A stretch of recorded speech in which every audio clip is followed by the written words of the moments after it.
yo, I walk like a winner. I talk like a winner. Chillin' like a villain with no coat on in the winter. Swagger on 100 like Ben Franklin's in the center. I'm hungry for the bread and I ain't leaving room for dinner. My shine on LED and it ain't getting no dimmer. Lifetime guarantee with my hustle, ain't no quitter. Haters make you greater, just don't let them make you bitter. What's better than just succeeding? Keep it moving like a river. The best I can remember, I have always been fresh. Paraphrasing just ice, but I digress. I used to beatbox for rappers at recess, but the MC and me just demanded some respect. I am here now. Yo, estoy aquí. Break it down in dos lenguas so you understand me. Might be a little cocky, but I'm not full of conceit. Feel free to holler at me when you see me in the streets. Yeah, I see you. Real intention does real things. Check the flow that the Dangerfield brings. Yeah, Habilius and C3, E Cannon, Todd G and Mac. That's MC. Yeah, real intention does real things. Check the flow that the Dangerfield brings. Kick back, relax, let your mind go free. You're listening to the sounds of the IDP. Yeah. You'll be good. You'll be all right. You'll be all right. Yeah, Just be good. make sure. Oh, I'm the worst one here. Huh? This is street, That's man. it right This there. is That's street. it right there. Whatever you just did. Y'all just like, he'll be all right. He'll be all No. right. That's And it right there. he ain't got shit to say anyway. You're good right where you are. Everybody else come to the court with the arm sleeves and shit. He like, nah, man. I don't need all that. I got the cut off shorts. Hey, Mr. Habilius. What's up? Hey, man, you gotta go on Facebook and publicly apologize to my mother for making this chicken and this wonderful sweet potatoes. You ain't getting wonderful, by the way. Very cooked, very well. You know what I'm saying? Listen, if you were here, you wouldn't be here. Well, you know what? If you can remember that, let me know, because I don't know what that means. Hey, I can make all the public apologies I want, but I can't control the COVID 19. Okay, we'll drop your location. I'm gonna leave a little something on the doorstep, and then I'm gonna run. But we got some. He said I'm gonna run. I'm gonna run. Hey, hey, trust me. I wish I was there. Man, it's beautiful, and we brought hot sauce with us. Hey, if you had Ty there, which you would have had hot sauce and ranch on everything. Yeah, he would have definitely overdid it. He definitely would. Yeah, that's what we do. How you feeling? Yeah. Hey, no, I ain't got no problems. No problems. Are you just chilling then? You still off No, work? I'm gonna make a COVID mixtape. You still off work? Yeah, because they don't want me there. They paying you? They trying not to. I was say, but they also see what it is to work without me. Oh yeah. You know, that's the biggest thing. That does make a difference. Yeah. Just don't overestimate your, cause they will replace your ass. Oh man, come on, dog. You already know. I know. Yeah, they be like, he important, but oh well. Oh man, come on. Say, look at him. He think we need him. He think. Dude, yeah. Nah. Ask AD what happened as soon as anything crazy go on at the district. Oh, you already know. I know. You already know. I know. So hey, that's a real question though. Like if you're in a situation with your job, and when you're in a situation with your job and you get quarantined, okay, for the Leviticus, and you're off for a prolonged period or for the time that's required by the doctors or whatever, is your job at jeopardy? No, I'll speak. So currently, I'm in that situation, right? Because Todd has COVID, and I was a direct contact with him because we work together. So I was forced to quarantine. But like you were saying, that duration of time, I'm using my regular paid vacation time. Wow. Benefits. And once that exhausted, they would move into your sick or PL time and then your sick time, because those are all 3 different times at my workplace.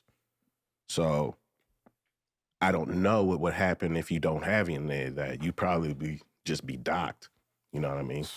If you was a contractual employee, you'll just be getting docked because you don't get paid for holidays or any of that anyway. Correct. So that's in a institutional structure. I'm not sure about the private sector. Right. Yeah. So should they from now on start adding on like COVID, like a COVID benefit to jobs for people that catch it? I'm sure going forward it's going. I think they got it though. I think they got it. Like actual like COVID, like we're gonna give you this many hours if you come back positive for COVID. They did something to that effect. I know back in 2020, but when it turned 2021, they already had a different set of rules to go forward with how they were going to handle things. I know at our first meeting, they told us that if you get COVID and you're unvaccinated and you quarantine, it's your sick days. That was kind of what convinced me to go get the shot. Because I was like, man, y'all talking about kicking into my sick days. I'm trying to retire a year early. Well, it makes sense, too, because it's going to shorten the duration of time that you would have to quarantine from the CDC. So they want you back to work. Yeah. But then once I got the shot, they was like, oh, yeah, now if you go just a couple days, then all of a sudden it kicks into COVID days. I'm like, oh, now you tell me that I ain't have to do all that stuff. They COVID days. They did, was that bamboozled? I was bamboozled, man. Hoodwinked. Yeah. Led astray. Led astray. Count one for the master chess player, man, because he got me. As soon as they said something about required things for tests, I'm like, man, just shoot my arm, man. Just go. Man. Do it. So, AD, how you doing, man? Living in a pandemic 2021, moving into 2022.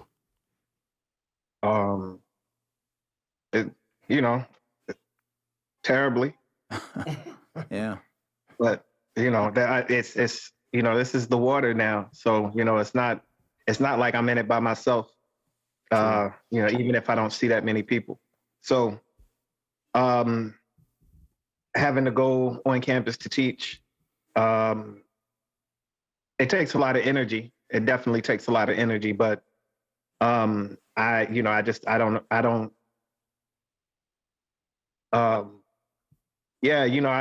feel, very, I think that I'm privileged in certain ways to do what I do, how I do it, and also to, make certain calls where I'm just kind of like, well, I'm not going to do that. And folks, don't challenge me too much on it. So I feel very, I feel fortunate to have that kind of engagement, like in my life, like both professionally and personally.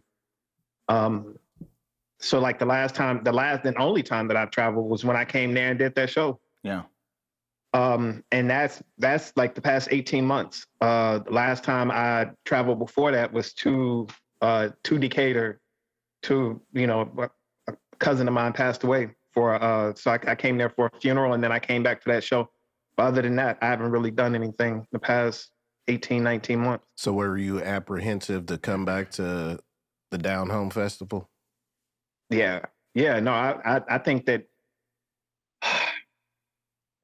it was like when they were organizing, I'm like, well, this will give me an opportunity to come home. Just like a whole lot of stuff happened, like missed a whole lot of funerals because, nobody traveling. And I thought if I don't come now, while it seems that things are a little more lax, then there's not going to be, I don't think that things are going to open up more. I think that more than likely it's going to get more restrictive. Right. And so if I didn't come when I came, I don't think that I would have seen anybody. Yeah. It ended up being, like 2 solid years.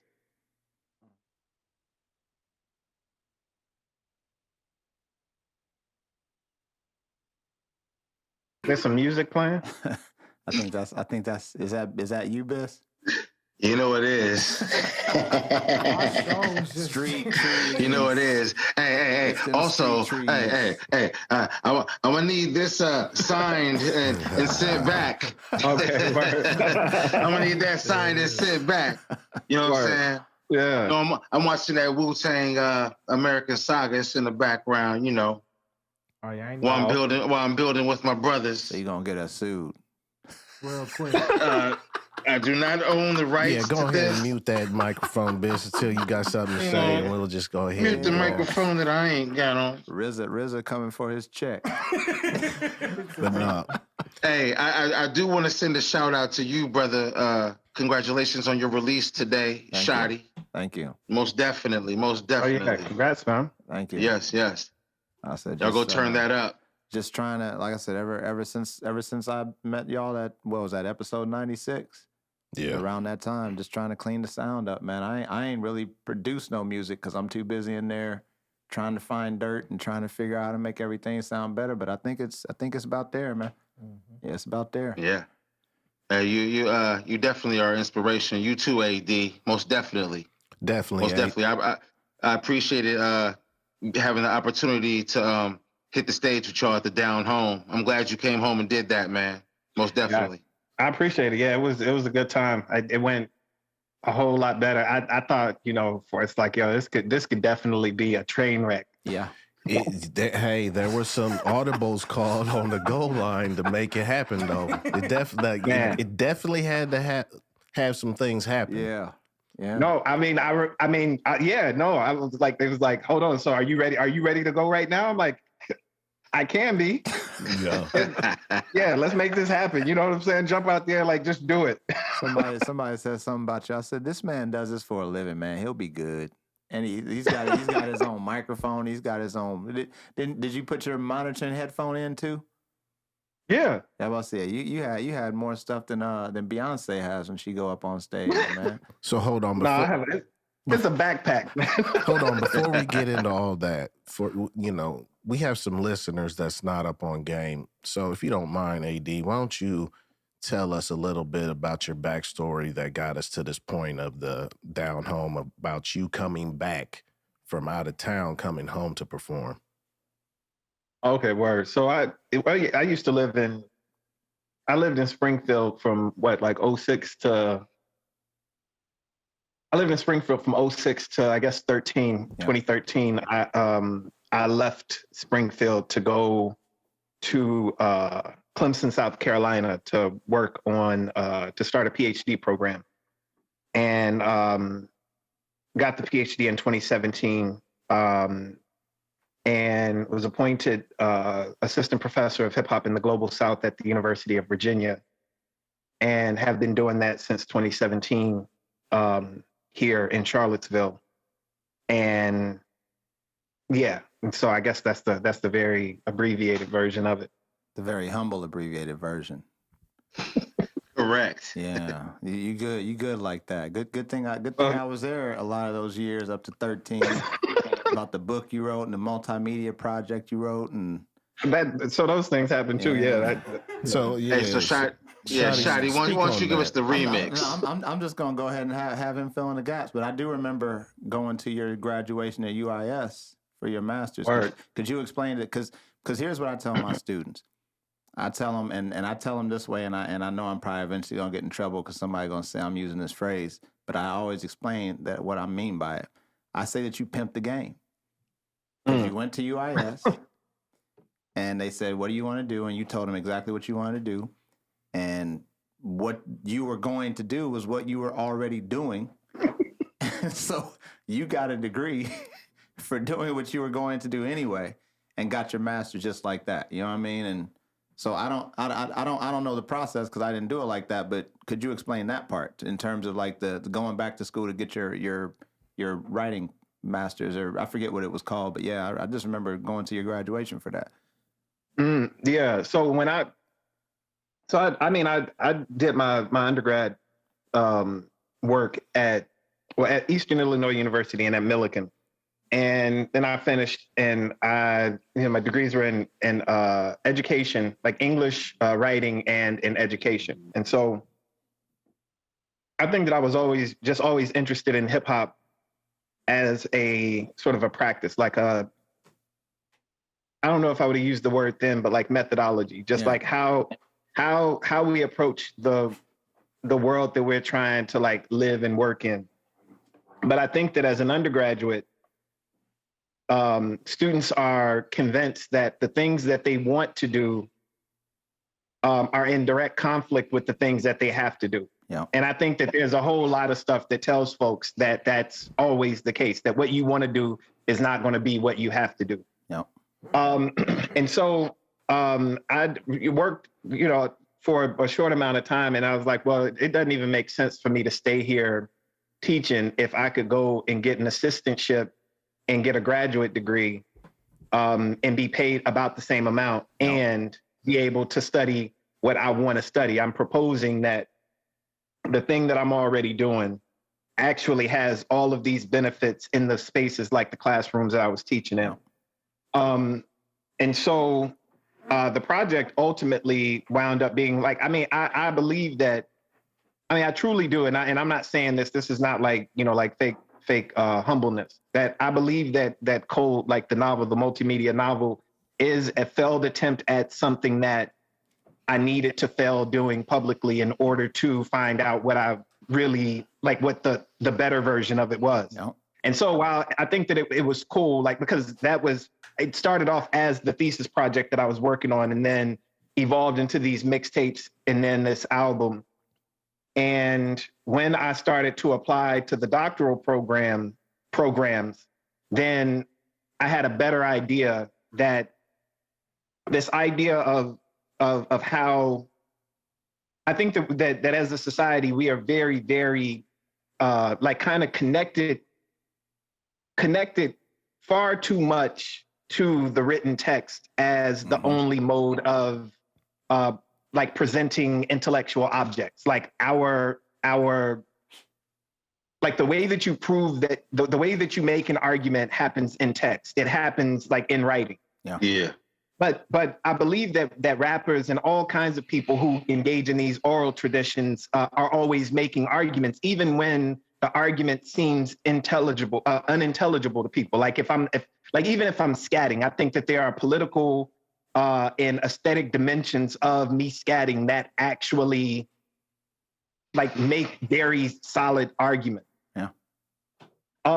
And I think that so going through that process, like putting poetry and lyrics and prose together in a text, was really to try to say that like all of these things are working, doing similar things, but because I committed it to a book, then I'm still like I'm still taking on the bad.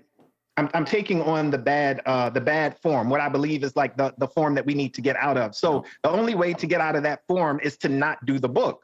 Right. And so when I started working on this PhD, then I'm like, well, yeah, they want me to write this thing. I don't think that the thing they want me to write is the thing that needs to be done. Mm-hmm. And so, so someone might say, well, so how did you get your PhD? I'm like, well, I wrote an album. Yeah. Right. Yeah. And it's like, so what, that's all? And then like the question, like in response to that's all is like, well, what do you mean that's all? Yeah. Right. Like write an album. Exactly. You know? No, that was for the first time. The first time it was ever done, correct? Yeah. Yeah.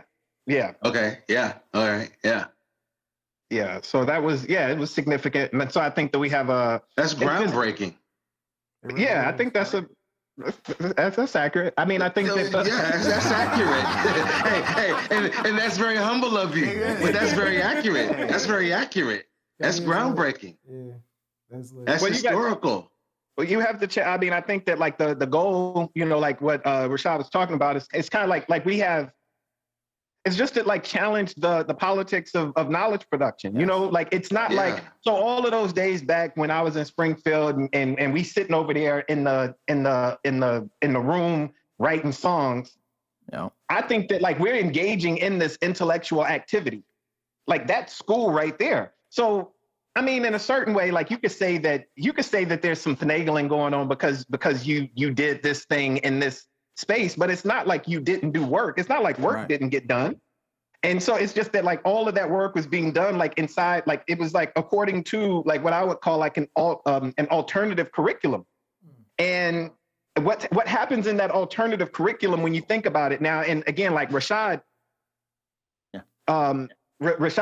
like understands this, I think better than most, because like, like if you have high school students who come to you and say, yo, I heard you make beats, or I heard that you make music. I would love to work on that kind of thing with you because I'm interested in making those kinds of things. If those folks are willing to learn how to do the thing that you're doing, and they come to you as a person who is a teacher, but also as a person who's an MC or as a producer, you're not getting paid for showing them how to produce, for showing them how to mix, showing them how to record.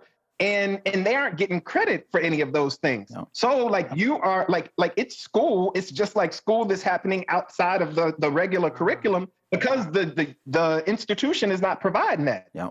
Correct. Why don't our institutions provide that? Well, there are all kinds of reasons for that. And so like what I want to do is to make sure that that kind of work actually counts.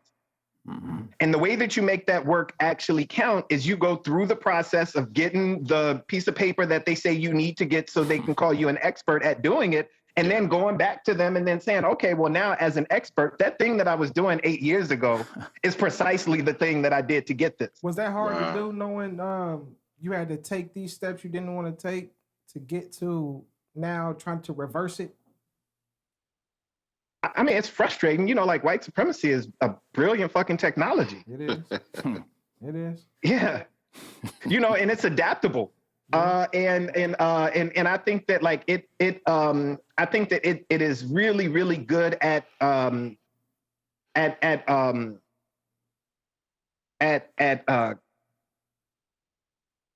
sort of molding itself.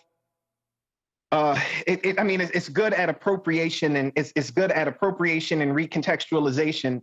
And so, like, I mean, I think that, you know, like there are a lot of things that you'll see that, like, say my university or any kind, like, you know, like folks might write about me publicly. And those aren't things that I necessarily endorse. Like, I think that we have to be really careful the language that we deploy to talk about the thing that is going on. And so I think that you know, I had a friend who told me once, you know, one thing, the thing that you should be really careful of is how your success is going to be used against people who look like you. Mm-hmm. And I think that happens most often when someone is trying to make you seem exceptional as opposed to talking about you like in the context that you come from. I know mad niggas who are great at the kind of thing that we do. Yeah. Mm-hmm. Right? Mm-hmm. But if I take on that compliment that like somehow I'm exceptional, that's going to be used against all of the people who like are exceptional in all of those ways, because the word exceptional does not allow for there to be 15, 20, 50, 1,000 people who do it. Sure. Right. And so like in a certain way, you kind of have to be like, I see what you're trying to do. And yeah, there is work that was done, but like this work is not any different than the kind of work that a lot of people are doing and not getting recognized for it. The difference is that it's being seen and it is being it is seen as legible to certain institutions that allow that would love to put forth the narrative that they hire exceptional Negroes. Mm-hmm. That's fire. And that's the kind of thing that ends up happening. So like, yeah, like your ego wants to be like, yeah, I'm exceptional, I'm cool, I'm great, you know, whatever. But like, you have to understand what's happening behind that. Yeah. The thing that's happening behind that is that like a whole lot of young people are going to be like, somebody's going to be like, well, Johnny, you shouldn't be writing raps. You know, like if you want to be like AD Carson, and it's like, no, if you want not, I mean, I think you should be writing those raps, but people are going to use that as a way to punish someone. Yeah. And then you're going to be the avatar for success, and folks are going to just like sort of run this bullshit game, like limiting people by using you as the example. So you said I just think you said you're in Charlotte. You said you're in Charlottesville, right? Yeah. So how does that add to all of what was just being said?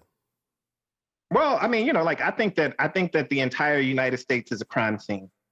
Ooh. And and I believe that Charlottesville, I think that Charlottesville is just like one of the more recent places where some like very sensational evidence came to light. Okay, I get it. You know, and so I don't think that again, I don't think Charlottesville is necessarily exceptional, like so far as like American atrocity goes. Word. And so being here, I mean, like, and maybe like I'll accept counter arguments to that. You know, like this is where Thomas Jefferson, you know, like did his dirt. and his house is like right up here, like on this hill. Like the whole thing is like kind of sitting out there. And so like you can feel that when you're on campus. But like when those like the neo-fascists, neo-Nazis, when they came here to town, like folks who talk about Charlottesville want to talk about that like as an invasion. I think that it's better that we talk about that as a homecoming. Ooh. Like that's like we got to be real about what happened. That was homecoming. That wasn't an invasion. We didn't get invaded by white supremacists. Like this is a home of white supremacy. Right. Yeah. And so like it's weird that the narrative around it is like, we need to heal, and all of this other bullshit, because like I think it's disingenuous. Like if we just go back to like whose name is associated with this place, I mean like, the Charlotte and Charlottesville, as well as the folks who came after her. So, but that's America's story. In America, like violence against, like violence in the name of white supremacy is as American as apple pie and baseball and all of the bullshit. The Star Spangled Banner, which is like literally a song about, I imagine, like bombing the shit out of somebody. That's why we don't sing it all. Word. That's crazy. We don't sing the second and third verse. Yeah. And just to bring it full circle, hence the humility, because you're able to see, even though you've done things that, like I said, people in your community, people like me who, been keeping my eye on you from a distance are proud of. You understand the dangers of having that title placed upon you, which is, it's understandable now. Oh, it's a lot, I mean, it's just like, it's way bigger. I think that the thing that the work is way bigger than like, like one person being in one position. I think that there's a whole lot that we got, that I hope that the work speaks to, and I hope that the work like kind of makes available. But if it's not that, then like maybe it'll inspire the thing that will like make, like the next thing. Yeah. And that's all. And so like, I think that that's consistent from even, being there in Springfield or being back in Decatur, and even coming back whenever I do come back. Like that's always the goal, is to make sure that that we keep focused on that. That, this is about making a path. This is about jamming the door open. Yeah. Like so that the room is accessible to everybody. So are you saying that by the way, I'm Rico, by the way. About to call him Mr. Bradley. Mr. Bradley. Got like 9 aliases. This man right here is the reason why I love math, numbers, all that. Word. Are you telling me that he should start rapping math equations instead of showing them in paper to these students? No, I'm not saying that. I mean, I'm saying that I think that there are. Yeah, I think that it would. I think that there's a way that, there are like, who is it? Like vocabulary, like that's a thing, like the people, I love that. I love that. And I think that the way that like a lot of, I know a lot of MCs who are interested in like working at universities or working in schools. I don't think that the goal is that everybody who can rap or that everybody should rap, or like rap is the only way. I think that it is a tool to have in the toolbox. But I think that we'd be fine with folks just doing equations the way equations get done. Here's the thing. I can't. I just. Whenever they ask me why I don't rap, I'm like, I can't sell out the culture like that, man. I can dig it. Yeah. And I think that there is. I think that there is. For sure. There's an element like, and this is what what I meant. I don't, I'm not bashful about saying, like how, like this, like this wicked kind of exploitation works. That you see, it's always looking for something to appropriate, and I think that there are certain performances of hip hop culture, of Black culture, that gets consumed by white folks, or that is like performed for white folks. And so then they believe, like even just like this idea that like as a hip hop professor or a hip hop artist, that somebody like can come up to me and be like, oh, you're a hip hop professor, so perform. And it's like, well, it's weird that it's weird that you think that I am a tool on call for you. Like my name ain't Alexa. Yeah. You know, like so make sure it don't come off. So just to touch on that real quick, that parade, that homecoming parade I was at, I saw a couple of really big trucks come through, and they had, you know, cheerleaders and football players and all that on there, and they rode through bumping some cultured music. We'll just put it like that. Hip hop, they some hip hop. Straight hip hop, bro. Like They still. why is this playing in on a high school float type hip hop playing? Yeah. And I felt weird. I felt I felt So like there was not very many people that were black or. I saw two others in my direct eye line, and the rest of the entire, and we're talking about like a quarter of the city here. Yeah. And most of the city was there. So I mean, They wasn't with it either. And I looked over at them, and it's just kind of one of those, you look over and it's like, okay, yeah. So was they looking for you to perform?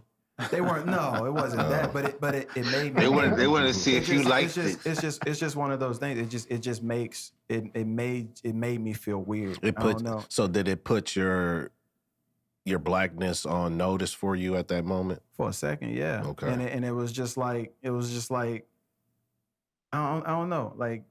But like he pointed out, they steal that stuff. I felt it. That's what it was. It felt like it would have made more sense to me had I heard them, you know, playing some country or something like that or whatever. But you come through bumping Nas X and all this other stuff. But we the most talented people in the we world. are. We are. But they'll never let you know that to your face. The funny thing about it is, but can I ask a question? Like, why would it make more sense for them to be playing country? I mean, like The setting. the setting. I mean, because I look over and all I see is cornfields, and I look over. And I look over to the, right, and I see clear skies, and I mean, look up and there's clear skies, and I mean, and there's less of me, less people that look like me there than, well, I'm used to that because everywhere I go is like that. You know what I mean? Everywhere I go is like that. Does that age bracket kind of transcend with the technology that is available to them at this point? I'm glad that they appreciate the music. I'm glad that they do that. I'm glad that they can bump to it. Because the mainstream world is like the popular music is our music, right? Yeah. So if you have access to anything that has advertisement, you're going to get this, regardless. Right. And it always has been. It always has been. That's why I posed the question. Is it weird that I felt weird hearing that? You know well, what I mean? I think that in that particular setting, I would understand it more. It's weird because everyone else should have felt weird. Everyone else should have felt weird. What you think, no, AD? There's layers to I think that well, this is, it's strange because I don't think that there's any music that they can play that is American music that is not also black music. So at the point that they're playing country music and that country music is actually like sort of being delivered through you through white bodies, then what you're seeing is like the successful end goal of the appropriation of culture. Ooh. And so like the fact that it seems more natural that white folks would listen to white folks performing country music means that black folks have been successfully removed from the context of being the creators of country music. And so like that's even worse in a certain way because like you don't have any residue of blackness like in the cultural awareness of what's happening when white folks are playing country. Right. They've like they've successfully colonized it. Imagine coming up to the shores of the United States and there are no like native indigenous people who are here. It's just white folks, and people are like, we just got to this white country. See, so can we add more context to that answer about the origins of country music? Yes. Well, I just think that there is no original music in the United States that is not derived from, like, that has not been stolen from Black folks. And so, like, it doesn't matter which genre it is, like, it's Black music in this cultural context. And so, I mean, I remember there's an essay that this guy for The Guardian wrote. He interviewed me and he was like, well, I wanted to talk to you about how white rappers during the so-called racial reckoning have moved away from making hip hop. They moved from Black music to white music. Like, they've given up Black aesthetics of rap for rock. And I'm like, well, like, I mean, like, okay, so let's examine your argument just a little bit. I think it's ahistorical and it's actually just wrong. They're moving from Black music to Black music if they're moving from rap to rock. But, like, what makes you think that rock is white? And there are all kinds of things that would make you think that rock is white, but it ain't. It ain't. And so it's just, and it's not like we have a really long history like on this continent that would make us, like, unable to access the shift. But so the thing that's happening with hip hop, like this ubiquity that the presence of hip hop everywhere,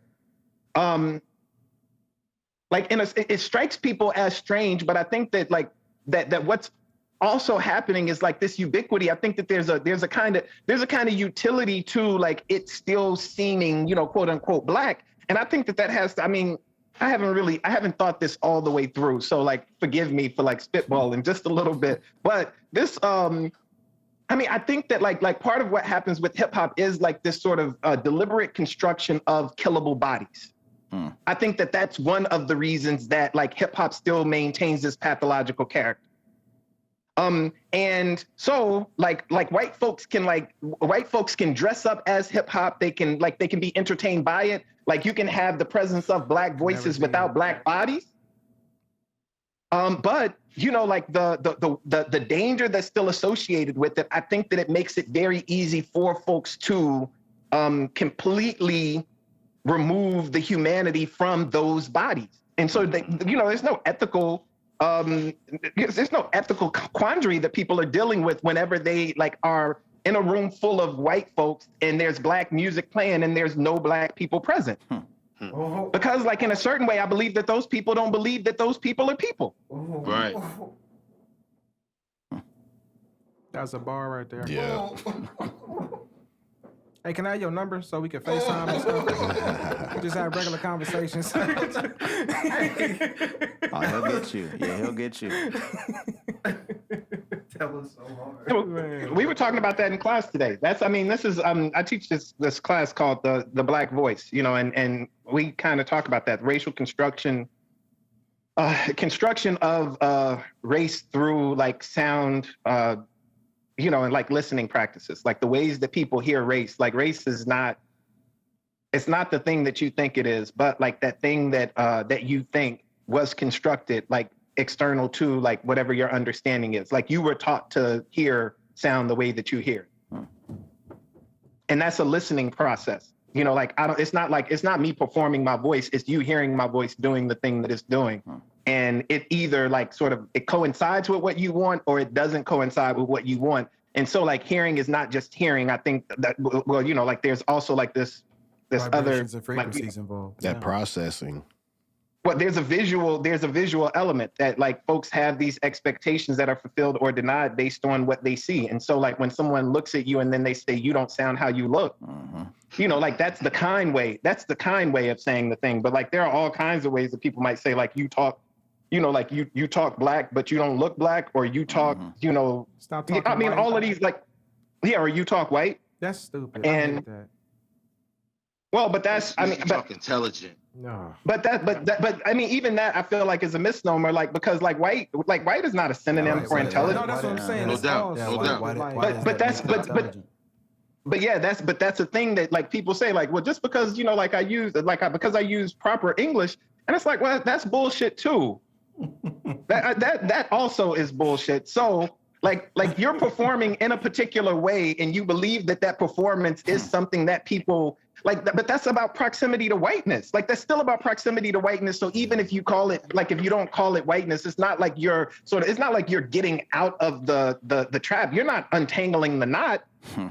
Like you're loosening it a little bit, but it seems like your priority is whiteness still in that particular response. So I'm like, fuck what you think about the way I perform my voice. Right. Like you're not my intended audience. I wasn't even talking to you. Why the fuck do you have a response? Like all of those are better responses than, like, well, just because I do. No, but you can understand why that happens. And you can understand how like children like internalize that even as they're trying to resist it, they're still internalizing, like this, they're still internalizing bullshit. You can't get away from it. It's everywhere. I told you, it's a brilliant fucking technology. Have you thought about doing like do you have like an online course where somebody that can't physically attend the school can like get online and maybe just, I don't know, get some lessons? Yeah. Because it sounds like you like a music history teacher. So, you got information. I'm not music history. We do kind of like theory and practice. But I like not yet. Like we do definitely, like I try to make sure that my classes are open and accessible to the community here. We have a rap lab here. So, like when things were, like pre-COVID, people could come in from the community if they just wanted to listen or they wanted to sit in on the class, then like that's a thing that I feel has to happen, especially if you are, sort of doing hip hop at a university where there is a hip hop community. I think that you, at the very least, owe it to the community to be able to come in and see what's going on there. Mm-hmm. And so that prioritizes like, like the local, like what's happening in Charlottesville. But I do believe that at some point, like we will maybe try to do something that is like maybe a little more accessible for folks who want to tune in. But we haven't done it yet. Sometimes, we do like live streams from the lab whenever we have guests who come in. But that's generally when there's a guest, not when I just be sitting there, rambling and shit, because that's pretty much all that be happening. So, man, what type of things inspire you? So you're a well-versed person. So, like, what? Obviously, you probably get your read on, but like, what inspires you? Dope shit, like just like I think that like I mean, so really. Do you listen to music other than yourself, or is that a thing? Yeah. So no, what are you listening to right now? Man, okay, so I was just listening to Benny the Butcher. Definitely. Some, it looks like King Crooked here. Like I'm looking back on like the last 6 things that I listened to. There's The Roots with Blue and Fonte. 8-Ball and MJG is in here. Dave East and Styles P. Sue Surf. Also Love the Genius is incredibly dope. She like is also like with the Griselda folks, and then it looks like there's a No Name joint on here. So that's what I mean. I was at the gym before I came here, or before I came back. Okay. And so that's just like sort of the recently played. But I try to have like some kind of I wish that I had more eclectic listening practices, listening habits, but I go to the things that like do it for me rather than like experimentation. And so like yesterday, there was a new D Smoke album that came out. So like I wanted to give myself some time to listen to the D Smoke joint, which is nice. But like that's part like in a certain way, that's part of my job. Like I can't put on an album with the expectation of like really like doing a real listen to it. And then having something to say about it and do that listen, like that first listen at the gym. Right. Because because actually it's going to affect my opinion. Like if the music is like way too laid back, then I'm going to judge it harshly because it's not doing what my gym music does. And that's really like, that has everything to do with context and not to do with whether I like actually, or what I feel it's accomplishing. Right. Correct. Yeah. Hey, I'm happy to hear you say. I'm happy to hear you say Sue Surf. Yeah, man. Well, Jersey got to have somebody represent. Hey. That's lit. Hey, so what day was it? Was it a leg day? Was it a back day? Arms day? No, we was it was arms and shoulders yesterday. So then I went and did the I went and did some running. Okay, a little cardio. Yeah. I just Gotta get it. Go ahead. I was about to say, I just want to clarify, because again, we're talking about opening the door for people to come and do the same thing, right? And I want to clarify for people that when we used to hang out all the time, that whenever I go over your crib, because remember you had that keyboard I go upstairs and just mess with and make some beats on, that as soon as I walk into the house, I want the younger people who will hear this to understand that what you're doing right now is what you've been doing the whole time anyway.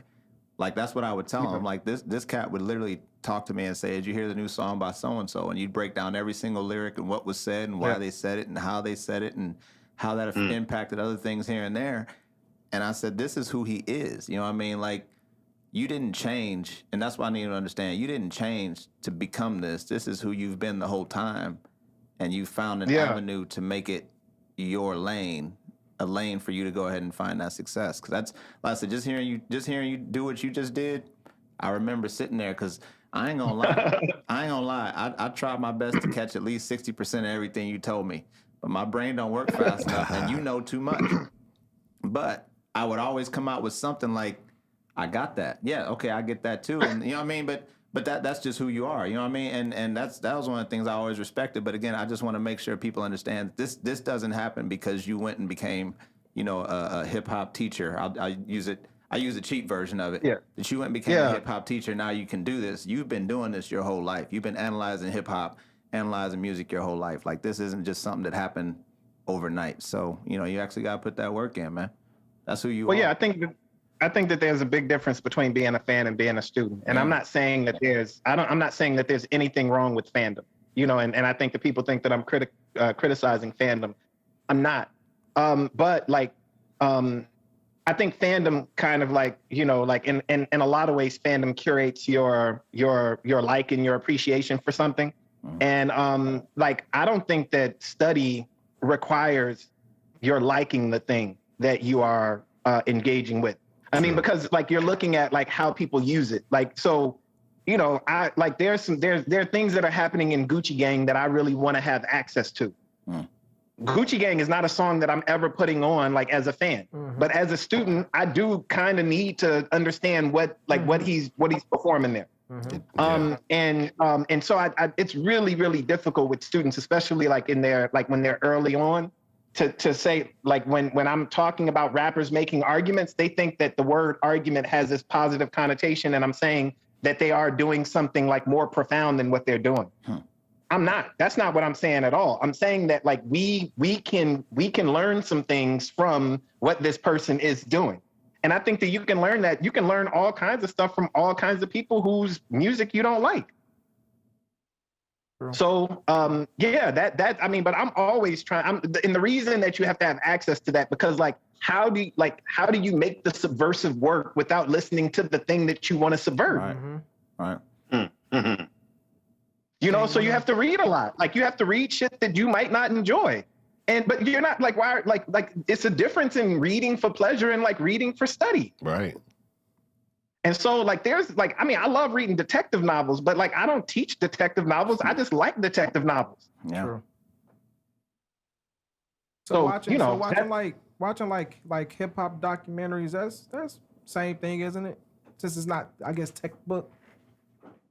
If you sit back and you watch, what's the new series that's out now? The What, on Netflix? Yeah, or Hulu. Wu-Tang? Yeah, Wu-Tang. One, yeah. Watching that's kind of the same thing as reading the book. Would you think if No. they had a book for it? He said no. No, that's a different. It's different media. Different I mean, reason. That's a also, different reason for doing it. Yeah. Yeah, and I think that even documentaries come from a point of view. None of these things. True, the books that you have, books are not objective and unbiased. They are written by people with perspectives. And I think that film does that, fiction does that. I think that lots of times people confuse a narrated sort of biopic with a documentary. people think that I mean, like, people truly do believe that Denzel is Malcolm X, or they believe that what happened in the movie Denzel was in actually happened in Malcolm X's life. From Training Day. To me, he really is. So, and what's strange about that is that, like, even the book that Malcolm X is credited with telling to Alex Haley is coming from a perspective. Right. And so so it's not like a documentary. I think that it's a great book, but we have to examine the argument that he's making and the perspective that he has in order to make that argument. And so so what I would do is, like, I'm reading Malcolm X, and then, I want to read I don't know, like the Manning Marable biography. And then, I want to read multiple perspectives so that I would will have a multifaceted view of what went on. And then whenever I'm talking about it, then I say, well, what Malcolm X said in his book, I'm not presenting that as a fact that I believe. I'm saying, here's the perspective that was presented in that book. And I think a lot of times we take the shortcut from what we saw to what was fact. Like what we saw in the film and what is fact, or what we read in the book and what is fact. And so, I think that folks throw the word research and throw the word study around like it's this sort of this passive participation, or it's doing one thing, and it's actually doing a number of things, and sometimes doing those things simultaneously and repeatedly. Going back and then rereading a text. All of the texts that I teach my students, I'm reading them twice a year because I'm teaching them twice a year to different sets of students. I don't think that my first reading or my only reading is the only reading that I should have of it. Right. And that's, I kind of take an approach to, if I want a full understanding to try to get a better grasp of things, I call it my the trilogy effect. I'm going to hit it with, like you said, the text. I'm going to read that. I want to see, like Rico said, a documentary style understanding on it. And I want to get an audio, because I love podcasts. That's why I became a podcaster. So I want to, it's almost like listening to music on a record for me. I can get the texture of a person's voice and their emotion behind that through podcasting, or just through listening to them talk. So like you were saying on a Malcolm X, man, that's a perfect way that I've studied him, those three ways. And then upon that, I like to study the person themselves, the people around them, and then the criticisms and praise of that person. And then I take my own logic and make a understanding of all of that. And that's what's missing. That's what's missing a lot of folks, because they only get one perspective, and they take it as like it came from the Bible, and they run with it. No, it's wild. And also, and I know my brother does this all the time. I shouldn't put him out there. He'd be like, well, it's just my opinion. And I'm like, no, I understand it's your opinion, and I disagree with it. Saying that it's your opinion doesn't make it something that I can't disagree with. I do. That. Hey, say that. Yeah, it's like what? But this is just my opinion. And I'm like, I heard you. I know that it's your opinion, because it's like your opinion does not weigh the same thing as a fact. Oh. Yeah. And Yes. And we we have to sit with that for a while, but also we all have perspectives. Yeah. You know what I mean? And so the difference between the fact that is a chair and why that chair is there is huge. But saying that that's a chair, and then saying that that's a chair, and then offering your opinion about why it's there, those two things are not equivalent. They're not equivalent in the in the realm of what is absolutely what is true. Correct. And of course, we can always push back on the fact that the chair might not be a chair. It might be a table that's shaped like a chair. But most of us will understand it to be a chair. So we can agree on that. But then it's but when you try to make your opinion about why it's there into the same thing as it's a chair, that's when we get mixed up. And I think that folks don't know the difference. A lot of folks don't know the difference between a thing that we understand as a fact and the thing that they're offering as their opinion. So four milk crates on top of each other at the bar stool. Well, I mean, again, we can make all kinds of arguments about things that are perceived as chairs. I'll give you guys a good example of something that really of a piece of media that really made me start looking more deeply into things. It's a movie in 2011 called Snow on the Bluff. Oh, yes. And I don't know, it's maybe obscure. I don't know, but Curtis Snow, yeah. I saw that movie and I immediately went to Google and started just like looking up everything I could because I was like, this can't be real. Like the filmography in it was just phenomenal. And he's an actor, you know, but the way that movie presents itself, if you've lived any sort of kind of that life, it'll make you think like, wait a minute, hold on, wait a minute. Can they catch this on film? And then it's like, wait a minute, hold on, they can't. They're not really, and then they do it. And this has to be said too, going forward. Googling things and looking on Google that's even corrupted. Yes, that's corrupted. That's too. It's personalized. Yeah, that's it's very personal. What are you looking up? It's very personal. Well, I just remember a thing where they said I just want to know if he was an actor or not. Yeah, I had to know immediately. Like, this dude can't be a real. Like, he's not real. That's not. That's not for real. They can't film any of this. Yeah, I said we should try this out. Somebody said that if you took your Google and typed in a certain phrase, like let's say Donald Trump, that depending on your browsing history, you're going to get different things pop up based off of your perspective of how you've done what you're supposed to. You know what I mean? How you've always surfed the net. Like, oh no, depending on how you speak. In general, just depending on how you speak and who you conversate with and who you're associated with, you're going to get different results. Is that good or bad to have your technology tailored to things, or would you rather have a I was about to say variety? There's always a middle ground, man. But it's good I don't know. I'll let the doctor deal with this. Hey, D, I want your opinion on that. I do. Yeah, I mean. Yeah, you know, ultimately, again, like Google is a business. You know what I mean? Like, I think that we look at Google like it's like again, like it is like some like objective information, like it's some objective information service. It's a business. Yeah.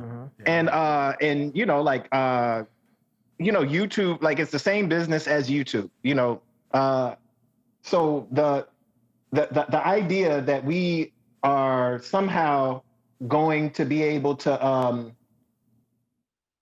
like get out of the sort of like the muck and mire of capitalism is kind of like it's not real. And so like that, so the reason for what you get when you Google is capitalism. It's not because of, you know, like some kind of altruistic access to information. But, you know, like, I mean, I guess it has to be said that like Google is not the only way to be on the internet. Right. It's not the only way to search on the internet. But I believe that because it is, you know, because of its success as a business, it makes it seem as if it is like that it has a monopoly on that. Is that your browser or search engine of choice? Mine personally is DuckDuckGo and using the Brave browser. Well, it depends on what I'm looking for. It actually really depends on what I'm looking for. But like I'm not like if I'm writing an essay.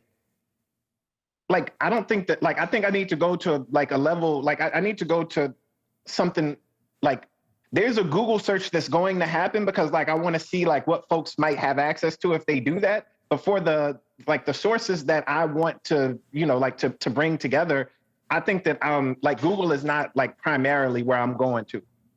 And so here, you know, like I can just like kind of use the resources through the library, through the library's website to get the kinds of things that I want, because that tends to be the kind of thing that I need for the kind of stuff that I might want to write in that way. I understand. What type of, because to me, it just seems like it could lead to tunnel vision So the question just to the room in general, because we have a lot of educators in here, is what type of impression would that have on the youth? Or will that have, will that have on the youth? Because it's here now. Yeah, it already does. What impression? What like Google has on the youth? Yeah, because as far as a reference. Yes, as what was just stated, it tailors you to your search based off of tailors your search based off of who you interact with, what you look up, things like that. So that can put a lot of people in an echo chamber, especially adults. How does that affect children? I think that Google can be used to like some good effect. It's just that you have to understand while you're using it, like that their goal and their goal and your goal are probably very different. Yeah. Right. And so like I don't avoid YouTube because YouTube is going to like try to radicalize me in some way. I think I was listening to the new Twista album. He's got a song on there. It's just all about it's a song all about guns. It's about Glocks. Like there are times when because of who I am and how I am, looks like I'm getting a Charlie horse here. Because of who I am and how I am, wow, like that's man.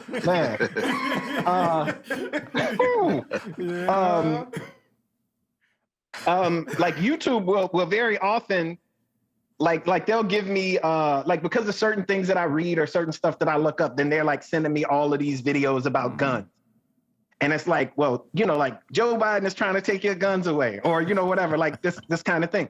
I realize the thing that is happening there, like these aren't coming up out of nowhere. They're coming up because of the kind of stuff that I read, the kind of stuff that I look up, the kind of stuff that I buy.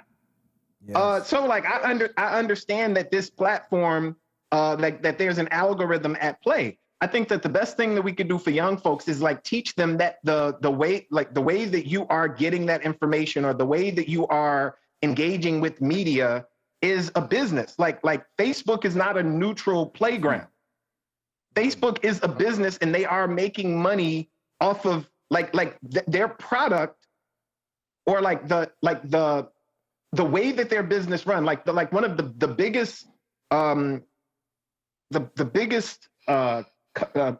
like form of commerce that they have, like their currency is your attention. So they're going to try to keep your attention and they'll do everything in their power to keep your attention. And so like if you're a person who's on Instagram and like there's certain kinds of like pictures or videos that you watch, when you go to that search screen, then like certain things are going to pop up to keep you there.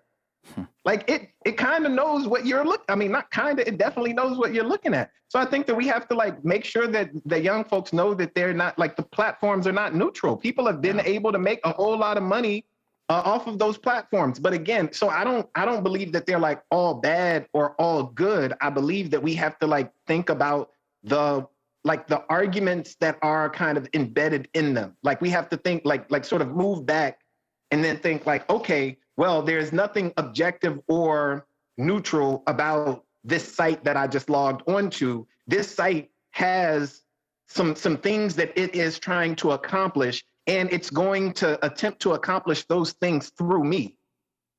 My knowing that should help me be able to resist that. And so I know that people have been radicalized on YouTube. I know some people who've been radicalized on YouTube. And then we like end up having to go through this whole conversation. It's like, well, but I research. So I think that the access to it like has people believing that like their cursory search is actually research. And I think that it can make you believe that because like who's going to refute it for real? Right. I mean, like people like me will, but like a lot of people would be like, yeah, well, it seems like it's because you're so confident. It seems like you actually researched that. This is my opinion. Yeah, it's just like, it's like, yo, like, I feel like the people that I respect are never that confident that they're 100% right. That's true. It's, and also the people that I respect, like, are probably like, are more correct. But like, they're never presenting themselves like, I know without a shadow of a doubt, like I am absolutely right. But the people who are doing that, and then it's like, hold on. Like, yeah, like I read one pamphlet one time on this one website, And I'm just absolutely sure. And then like I talked to somebody else and they read everything on the subject. And it's like, I read everything, but I didn't really get to all the footnotes. So I can't be absolutely sure. And like the one person is just like walking around like they bulletproof, like walking around like Superman, like intellectual Superman. And the other person is like Mr. Glass. Like, yeah, I don't know. Like that, that argument might not hold up to scrutiny. Yeah. And so all of the people who haven't done the reading are just like not only are they wrong and loud. Wrong and loud. Hey, it's my first time speaking with you. I got a good question. Can you give me your top 5 favorite artists of all time? I like. Come on, man, you got 5. Top 5 favorite. I guess like favorite is the rubric. Like, I just don't know that like what what makes the. I like that word. Yeah, like what makes. Let's go with Let's go with. Can we say your Mount Rushmore? No. I got because I know what he's trying to say because I think we talked about this before. Let's go with the people that have inspired you the most to follow the music. Okay. Not entertaining, just people that have inspired you the most. Like music people, like music people that I'm inspired by. Yeah. Okay. Man, well, I'll say like, I'm gonna count my grandparents like as like one. Yeah. Because I think that like, I think that it's an incredible gift to be given music by your family. Like when folks play music around you. Yeah. They listen to. Yeah, like that. I mean, because you don't realize that they're like building an archive for you. Hell yeah. You know what I mean? Like you got access. So you got access to all of these records that go all the way back because they made sure that they played those songs whenever you was around. And that's an incredible gift to get from somebody. And this is also like maybe something to say to other people. Like if you love music, play music around people you love. Yeah. Wow. Because that's a gift that you give to them. Like when folks are like, I'm just gonna listen to my music in my headphones, I'm not sharing it. Nah. Like Saturday morning, like turn that shit up and like make sure that everybody is like that used to wake me so yeah, and so like it's all kinds of gospel music. Like I ain't been to I can't remember the last time I've been to somebody's church, but like certain gospel joints come on and it's just like yo, okay, like I remember this. Yeah. And so like even you listen like to my last album, like you hear the gospel in the album, and it like I know that comes from like this relationship that I know that I have to my grandparents, and that like the producers both Vintage and Truth have to like folks in their families who gave them music. Mm-hmm. Yeah. So I would say that like that's incredibly inspirational to me, and it's something that I want to make sure that like not just my students but like any people, I'm always going to like drop some like something new that I've been listening to. I want to let folks know and also say like, man, you should probably check that out. I think that my siblings similarly, because like I think that just like like they've challenged me in the sort of like when you're young and you're writing rhymes. Like that creates the thing that you want to do in the studio. Like when you're trying your best to be the one take wonder, like that's the like you get that from the people who you make music with. I think that like maybe on a sort of like like maybe like more like maybe well-known artists. I know like there's a lot of I think that there's a lot of like Midwest and like I think the Andre 3000 is like an incredibly gifted like rapper, like writer. Yes. And so like I think that like probably like just needs to be like really needs to be said. And the big list. I think we're at you 3. said 5, right? We're at 3. Yeah, we're at 3. We're at 3. Glad he said grandparents, siblings, Andre 3000. Yep. Keep going, man. We know you got the names in your head somewhere. And I'm gonna say Toni Morrison and Nikki Giovanni. They're not like musicians, but like I think that they like work in the world of words, and like those words like sort of like move in the world and like do a particular kind of thing. Yeah. And like Nikki Giovanni, just like as a dope ass poet, I don't know if y'all seen like her little thug life tattoo on her wrist. Like, like that woman is like the real deal. And I don't know, like, I think that like Toni Morrison is one of these people, like you look at her in interviews, like the way that she could just like this is a woman who definitely can cut you at her word. Like just is capable, like with the sentence. Yeah. And she does that on the page too. So I think that those would be the ones. And I also, you know, of course, because I believe that, you know, like hip hop, you know, is this transdisciplinary art. I believe that like the things that influence hip hop, like actually a lot of the things that have like, you know, mad influence on hip hop are not hip hop themselves. And so like, it's weird that Andre 3000 is the only rapper on there. If I had more time to think about it, I would probably there would probably be other people who are there, but I'm just thinking, I was thinking about him because of, maybe because of that verse from the verse that got cut from the Kanye album. But it's funny. It's funny because when you name your inspiration, I know from listening to your music that you don't really rap like anybody else. So yes, there is some 3000 in you with the ability to go wherever you want to go, the ability to write. Because again, in your performances, you rap, but at the same time, you'll pull out your poetry and do some poetry too. So, you know, and you'll do your prose. So like I said, it makes sense that you would have such a plethora of sources for your inspiration in music, because that's really where your I don't even say your music, that's where your art goes, because you know what I mean, you do about everything you need to do on that thing. Word. Yeah, I appreciate that. Also, I appreciate the question. Yeah. And since you said that, that's funny, because now I'm thinking about Andre 3000. He's doing sick. poetry, and He's sick, man. He's really doing like I never really thought about it like that until you said that. But that is like it's poetry. That's what he's doing. Well, I feel like they flow so fluidly. Yeah. There's levels. I mean, I think they should make they should make another genre. You know, like like, I mean, I don't, because you know, like poetry. I think that people use poetry again. Like this is a thing that there's I think, no, I know I wrote an essay about this, how folks use this. Right. Like I think that like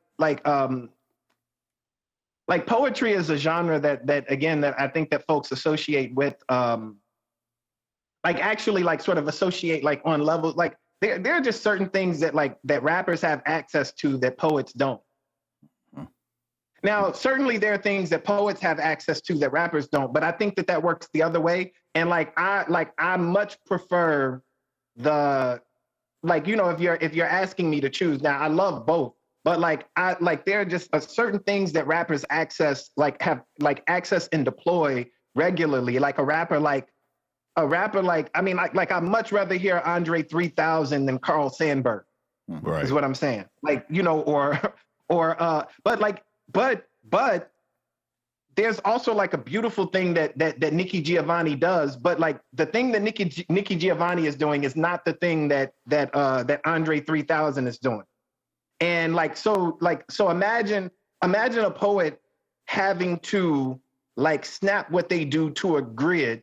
And I'm not saying that they don't, you know, like, I mean, I think that that's precisely what iambic pentameter is supposed to do. You know, like that's the reason for that. And all of the forms that adhere to like these sort of like metrical constraints. But I think that like the paths that like rappers are able to create, like they operate differently. I know, and I feel it feels like I'm arguing against myself right now about this. I just think that the thing that Andre 3000 is doing like operates like sort of in this like realm that like it's rap, but it's like rap, and it's like rap of a different caliber.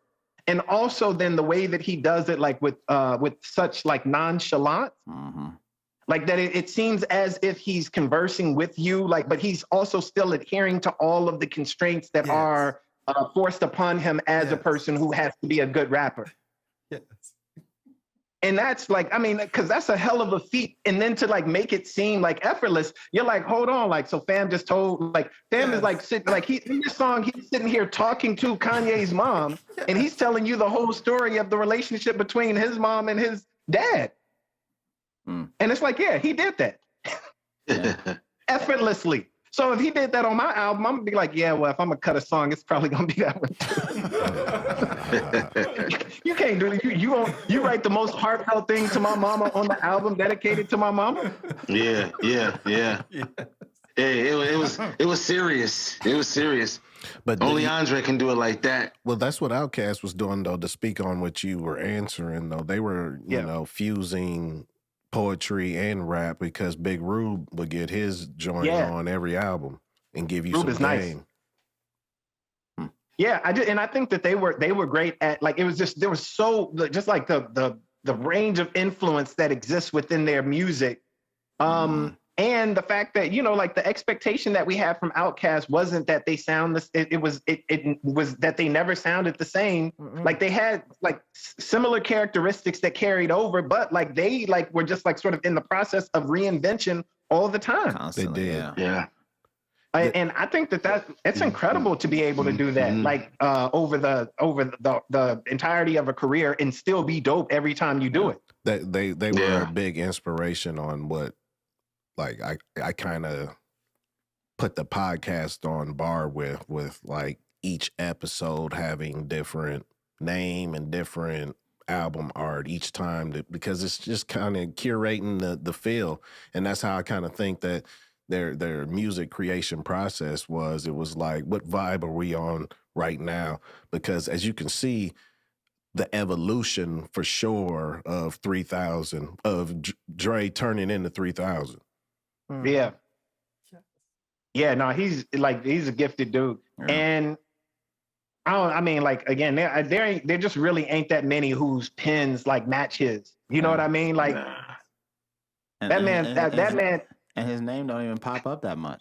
Right. But it should. But he's like Voldemort. You don't do that because he gonna come body your shit like he did Kanye. So you're like, man, let's just ruin my project and my vibe. I'm insecure because he done came through and out artist me. And he ain't even finna curse neither. He ain't gonna curse. Nope. That man Sharpie weigh a ton. For real. Sitting there playing the flute. Yeah. It's like somebody like, I want to pick this up. It's like, nah, you can't. It's like Thor's hammer. Yeah. Yeah. So that's you know, and that I don't know, like that, like he may be one of the few people who like every time he writes, it makes me want to write. But I think that all of those people that I named, you know, like I could sit here and just like, you know, go like flip through, you know, like reading, you know, I love reading Song of Solomon. It always makes me want to write something. Always makes me want to write. What's that? Song of Solomon by Toni Morrison. Okay. Yeah, it's fiction. I think it's definitely worth reading. There's some really interesting stuff that goes on in the text. I mean, it's very layered, but it's also beautifully written. So aside from teaching right now, or is there anything you're working on? Is there anything that's got you excited for the future? I got this album. I have a new album that is like, I'm just waiting for it to be mixed, called Something Beyond Breath. And you know, like I wrote it while I was quarantined, you know. Yeah, that's gonna be, you know, it's gonna be interesting. You know, like I think that it's kind of heavy in certain ways, but like it was necessary. You know, because there were times where like I couldn't breathe, you know, like, and I mean that like quite literally. You know, I was dealing with anxiety, panic attacks and shit. And so, you know, the way that I contend with all of those things, you know, like not just therapy, but you know, like making like literal, like talking to, you know, like a professional, but also, you know, like delving deep into, you know, like this craft, this thing that has helped me through all kinds of other shit. You know, it's not the only thing, but it's definitely a helpful thing. And so that album, I don't know for sure when I will release it or how I will release it. You know, like I might, you know, a peer review process with academic presses. Yeah. Like I think that it takes a really long time. So I do have another peer-reviewed album that's going to come out that I hope will come out in the spring, but I don't want to say much more about that until, you know, like I get, you know, contract stuff all situated. Yeah, don't mess up the work. Yeah, but yeah, so I got, a couple little things, like little, like, things kind of like in the chamber, just kind of waiting to be deployed. If you wasn't doing this, what would you be doing if you wasn't doing exactly what you're doing right now? I think you're a very smart person. I'm telling you, this was him on Friday night, on Friday afternoon, on Saturday morning. That's him, man. Like, I kid you not. This man analyzes and because he is. I used to tell people, because again, in that phase when I was coming over making beats, and we pretty much, I think for a phase of time, I hope I inspired you, because you inspired me to stay busy a lot during that period of time. Because I remember, we worked. We got work done. Because I just remember coming over there. I'd come over after school when everything was done, hang out with you for a second, go upstairs, make some beats. You come upstairs, rap some stuff. We, you know what I mean, and just keep going with that. And it's just funny because, like I said, it's just, that's who you were. You know what I mean? Like, you inspired me to do a lot, because the things that you would talk about, the things that you would say were from angles that I wouldn't think about. Like, I always came from a musician side. So where you were hearing the lyrics, I was hearing how the keyboard was being used, how the bass was being used, how the kick was coming in, how heavy it was, how light it was. So both of us to sit and talk about some stuff, it'd be like two different conversations, kind of intermingled, because we appreciated the same song, but for two different reasons. And, I said, oh my gosh, we talk music. I got all of the sessions. Like, I still got the joy. It's just like mad music nobody's heard. Hold on. What about the unreleased Keys in My Pocket? I got Keys in My Pocket. I had that book. Like, I wrote this book. I actually wrote this book called, I can't even remember the title of it now, but it's sitting over there. Actually, the manuscript of the book is sitting over there, because I was like, I should probably like look back through that and like maybe, like do something with it. But the book is still sitting over there. So all of the Sunny Blue music is like, there's a track list and everything ready to go. Like, all of the music is actually like, it's just there. Yeah, I was nuts. I still remember making that beat. That was like the weirdest beat. I won't say the weirdest, but I literally made a house beat with a part going under it. And this man made the song, started talking about the song. I'm like, that's genius. And then it's like, sing this, Shotty. So I sang it, and then I listened to it, and then I let a couple people hear it. It's like, that's a hit. I said, yeah, but we gotta wait. No. It's a whole album like related to this novella that I wrote about this guy, like sort of kind of like losing his mind. Yeah. And so it's like a semi-biographical sketch of a nobody in the making, I believe is the name of the book. Wow. Yeah, it was deep, man. Yeah. It's a deep sentence. Yeah. And so there's that to come out. Yeah, and there's a whole album that goes along with it, from this band that's like sort of playing background music. And so like we actually wrote the songs for the band who makes the background music. Oh, y'all went deep then. Oh yeah, that's it. I'm telling you, like the year I spent in Atlanta with my brother did a lot for me. And the years that we were working and doing that stuff did a lot. So where'd y'all do that? Back here? Yeah, at his apartment mostly. Okay. Yeah. Yeah, no, we worked. It was just like, I mean, you would think that somebody was paying us to do this. Like, I mean, this is the same thing. It's like, and I have a couple other friends that like the same thing. It was so consistent. I could imagine other people like in our lives wondering like what was what's the motivation? What makes you want to do all of this stuff? But part of it is just like, if I'm not doing this, like, I don't really want to be doing anything else. Yeah. That's like the training session. That's the hooper. Y'all going to hoop, shooting jump shots in the park and running sprints together. Yeah. That's what that is. That's you honing your skill within each other's company. Dojo. And each other pushing each other. Like he said, you making the beat and you're like, man, let's do this. I'm going to do this on there. Yeah. You hear that and you're like, man, I got to do this. Being in the studio is lonely. Yeah. Oh, yeah. Man. It's lonely being in the studio. Speak on that, Rico. What you mean by that? Like, okay, so I'm a producer and I'm an engineer as well. So what's the difference for the listeners that might not know? Well, Honestly, I think now I fall under just a producer, to be honest, because I bring people together, I make beats, I set up make the beat, go get the artist, the whole shindig. So I mean, but I also do to where sometimes I'm not recording people on beats that are mine. So now at that point, you're now becoming an engineer now. I got you. When you're a producer, it's normally your beat, you engineering it, your artist that you want on there, or you set or however you set it up. But I've been in studio sessions where for maybe 4 or 5 hours, and there might be the artist and 3 or 4 other people, but those 3 or 4 people aren't really there for the artist.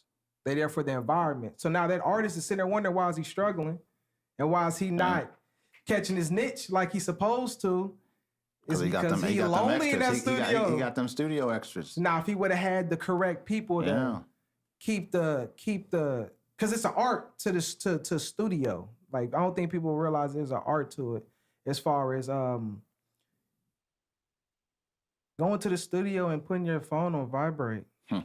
Or even putting it on Do Not Disturb. Bringing the wrong people. If you bring somebody come in there and all you want him to do is roll your weed so you can record, that's his job. But if he comes in, then he starts saying, hey, bro, you should say onomatopoeia in the tia. Now what? He's doing too much. You doing too much. He's smoking all the weed. He's out of job title now. But if you got somebody to vibe with, if let's say it's me and another producer. Let's say I start the melody, but for whatever reason I can't get the drum down. If I can look at this person and say, hey, let me do the hi-hats real quick. Let me throw the snare down. You think you could do it? That's work. You think you can go ahead and do the bass for me? If you can do that, now I just broke out of that. Oh man, that stuckness I was in. But if I got somebody that ain't you can't counter me at all, and we both sitting here stuck on the same thing. Yeah, you lonely in the studio. What he described. I want to know who you working with. Who you working with that needs somebody to roll their weed? Like, who you working with, Rico? The pros do, straight up. Hey, before you get That's to what that, I'm saying. Who you working with? Hey, man. Hey, before you get to that, when for Shotty, when I first stepped into your studio, it was intimidating for me because I've never made music in a studio before. So I've always made music on my headphones, where it's literally, you say it's lonely in the studio. Mm-hmm. When it's my headphones and it's just me. Mm-hmm. And then I pull that curtain on you. And then he goes, let me plug you in. He goes, let me plug. I said, he goes, let me plug. He plugged his into the laptop, and then all of a sudden I'm on these big ass speakers, these monitors, and I could hear my music for the first time. Like it hits you everywhere. Like it was incredible. It's different. But even I went over there for weeks at a time, and it was just like I still haven't gotten that level of comfortability to just go ham. I still, what do? I come over there, pull up my little laptop. You act like a visitor. I don't know why you even do that. Pull up my little laptop, plug in my headphones, and then he doesn't hear anything until like it's almost already done. I'm like, okay, plug me in. And then he'll listen, like, damn. I'm like, yeah. But here's the thing. Here's the thing. Just like I had with my brother AD there, and with all y'all, man. Like I told you, I bought the dang Fruity Loops, so you could actually be using my computer to make the beat. I don't care. I'll go downstairs and watch TV. It's just one of those. It's just one of those things. It's like if you handed me your keys. If I'm driving my car my whole life, and you handed me your keys, I'm like, hey man, check this Benz out. Yeah, the Benz is dope, but like I've been driving this boy for a while. Yeah. You know what I mean? It's different, and I'll say this much, man. There's nothing like hearing your music through monitors. Yeah, and I don't care what nobody say. It is spiritual. It's monitors in the car. That's two different. Both of them experience right there get you right. Yeah. And it's funny because before I put up all that sound treatment stuff, I thought it sounded good. And then I put up the stuff on the wall, and like I said, I closed that curtain in the back and took the echoes out, and I heard it. I was like, oh my God. It's just different. That was different. This is, it was, I mean, you heard exactly what you were supposed to hear. But what I was going to say was, talking about what you was talking about, he brought it up, we were putting work in. We approached it like work. And I think that if you get with a group of people that approach it like work, it's a lot easier. You know what I mean? Definitely. Like Akon, I guess, told a story about Eminem to where I guess Eminem was supposed to like feature on his song. And so I guess Eminem must have told him, I'll be in the studio from 9 a.m. to 5 p.m. And so Akon, being a superstar, showed up at like 7 p.m. And, he gets there and he thinks Eminem's still going to be there. And he's like, where's M at? He's like, he went home. So he said, I thought he was going to work on whatever. He said, well, he'll be back here at 9. So he said Eminem showed up at 9, started working. And got to noon. He was like, hey, I'm about to go to lunch. You want to, and Akon's like, hold on, man, we in the flow. Eminem was like, no, man, it's noon. I go to lunch at noon, from noon to 1. Came back at 1, started writing. Said that he almost had his verse done about 5 o'clock, but instead of finished it, 5 o'clock hit. He went home. Came back at 9 o'clock. Yeah, came back at 9 o'clock, finished the verse, did what he's supposed to do. When you approach this like work, it's a whole different thing. You know what I mean? Not like work like I'm going to a job work, but like you just you give it the same weight. Proper time allotment. You give it the same weight as your job. You give it the same weight as something that's important to you. I think it makes a difference. Because like I said, when I went over his house, I knew a few things was gonna happen. He was gonna make some chicken to test my manhood. I'll never forget that. We was gonna hang out and talk about music, and then I would do it. I'd be like, I'm heading upstairs. I'd head upstairs just like I tell you. I'd head upstairs in his room with his music equipment and just go try to make some music. That's literally how I clocked in. Saturday night hit, people come over, we hang out. As soon as everything starts to die down, I'd be like, man, I'm about to go upstairs, make some more music. I go upstairs and make some. You know what I mean? Like it's a difference between how you view it. And like I said, it's funny because people like AD, in terms of the current music scene, and people like me from the current music scene have kind of disappeared because we're not flashy as what they see. But it's just funny because it's like the work that we put in, if we were to drop something, if he was to drop something and put it in the city, or I was to drop something, put it in the city, the quality of that work is going to probably stand on top because of the amount of work we put in before that thing even came out. You know what I mean? Like it's there's a reference. There's a reverence that goes to making a song, man. You can't just put it together and be like, there it is. I mean, you can, but when you try to master your craft, like I said in that Facebook part, when I say something like, I feel like I'm getting better at my craft, like people used to ask me when I put my first CD out, how is it? I'd be like, it's solid. You know what I mean? I'm not a promoter. I'm not gonna be like, man, it's the hottest things. I'm like, it's solid. What it's solid means is I analyzed it, I critiqued it, I broke it down, I found all the weaknesses I could find. And when I couldn't find anything else, I released it. Now, if you want to listen to it, great. If you don't. But when it comes to art, when it comes to music, man, like that's really all it comes down to. Your best audience. You want an audience, but the person you're making it for is typically yourself. So you can get your, you know what I mean, whatever you feel off your chest. You know what I mean? And right like I said, but you have to approach it like work. There's no way you just, like you said, you bring, because I've seen that in the studio where they bring two people that do nothing. So speaking on that work and in the preparation and all that, AD, in your process as a writer, do you write with a pen and a pad? Do you write in notes on your phone? A combination of both? You keep it all in your head? How do you curate your thoughts? Yeah, I think that like there's, like to a certain degree, I'm also probably like a technophile, like whatever thing comes out. And I remember like me and Rashad did, like when I got that remember, I think we went over whatever the music store was in Decatur. It was just like, let's go over there and see what they got. Yeah, and got the keyboard. And then was like, yeah, okay, well, I guess this is the one we're going to get. Like, this is, like, if this is the thing that's going to make us, like, make whatever we need to make, then let's get this. Yeah. And I feel that way, like, so I've got a little Remarkable tablet here. I use Evernote on my phone. I've got legal pads up here. I've got little notebooks, and I've got Post-it notes on everything. Whatever it is that, I mean, like all of the writing technologies, yeah. I'm going to use them in some form or fashion. And so like there are times like for real that I've like written entire songs or entire essays on Evernote in my phone upstairs because I refuse to bring my computer into my bedroom.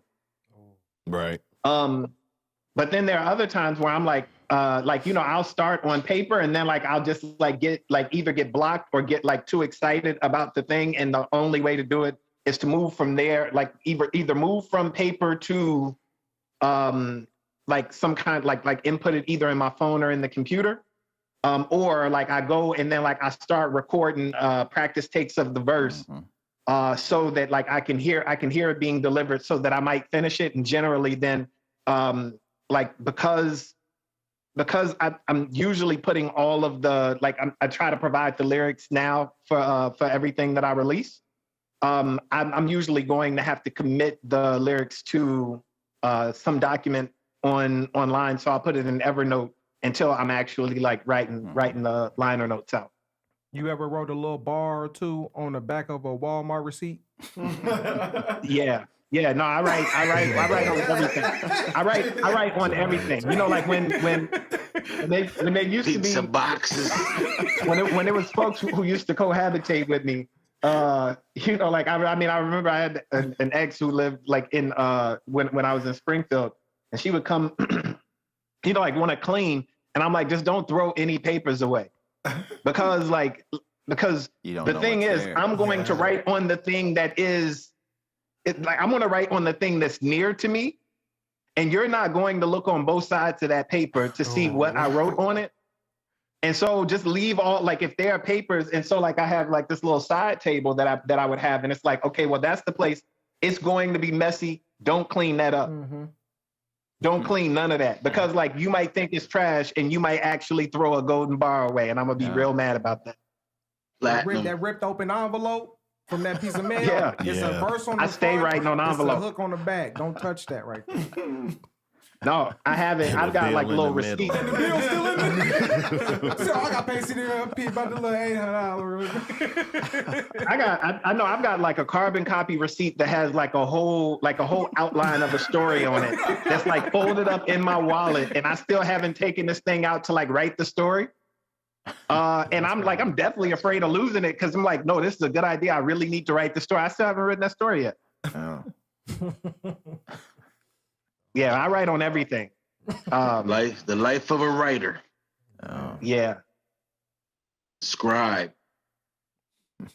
But yeah, I think I should. I actually even ordered the new like the mini iPad. I sold a mini iPad, and then I went and ordered another one.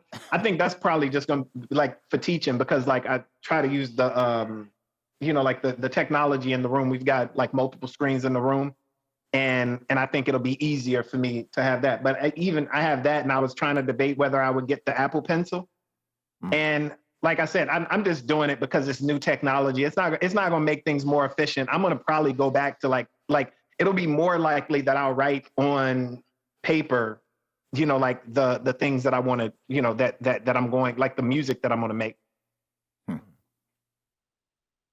But it's all like I've got a huge tub upstairs with just like all of the notebooks. Like I think that they go all the way back probably to undergrad. How many albums you got in the queue? Don't even ask. Well, what was it? What was the first time I came over and you was just playing song after song, and that was over. Like unreleased stuff. Ago. I think. Yeah, unreleased stuff. I probably got. I'm sure that there's probably like probably about 24 gigs, like MP3 way. Damn, he writes. Damn gigs, boy. The lost tapes. Yeah, no, it's a lot. It's a lot for real. That's a lot. If I was really just like trying to release stuff that ain't been released, like I know that there are solid LPs worth of stuff. Dude. Hold on, here's the thing. You made Tupac look bad. They were like, man, he been gone for 30 years. He coming out with more albums every month. That's work. That's that work right there. It is, man. No, I think no, but this is the thing. It's like you do the old stuff and you're like yeah, you could use the old stuff, but like make new stuff. I know I actually did actually recorded an album during the pandemic with a guy in London. And I mean, like I know that it's out now.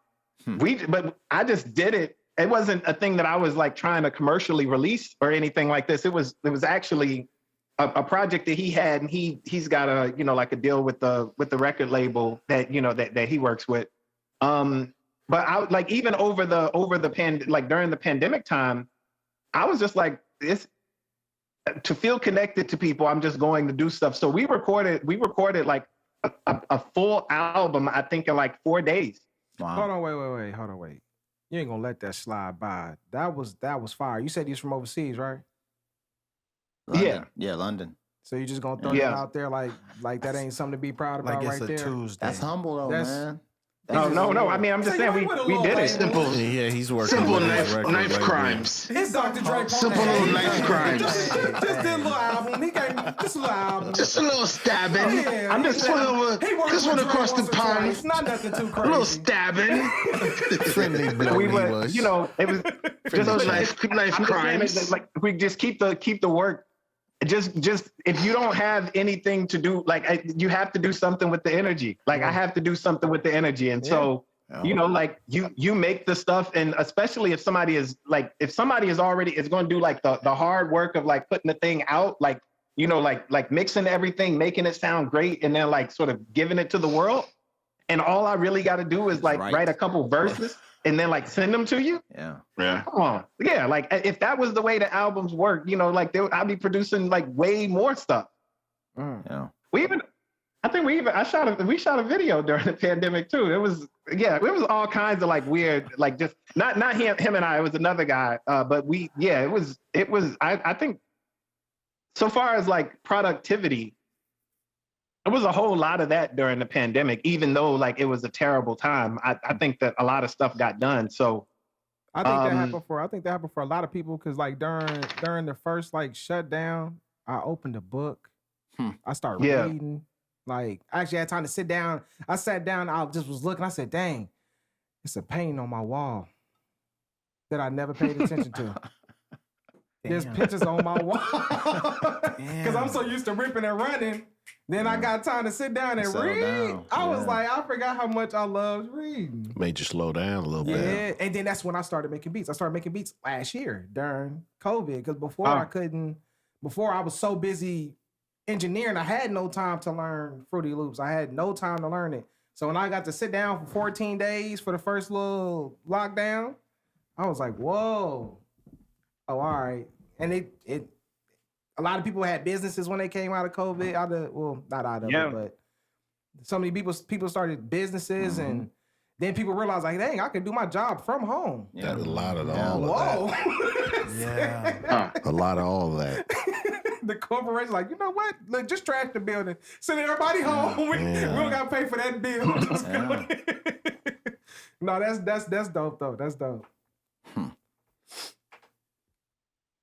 That's where I got into my mixing too, because that was where it was. I said I was at home every dang day, going through the old stuff and listening to it and mixing and playing with stuff and figuring stuff out. Like I said, that pandemic, as you said, as horrible as it was, there was a lot of stuff that got done. If you at least had something that you were willing to commit to. I think it's the one thing out of COVID COVIDicus. I wish that I would have met Shadi at the beginning of COVID. Oh, we would have had 20 hours. Yep.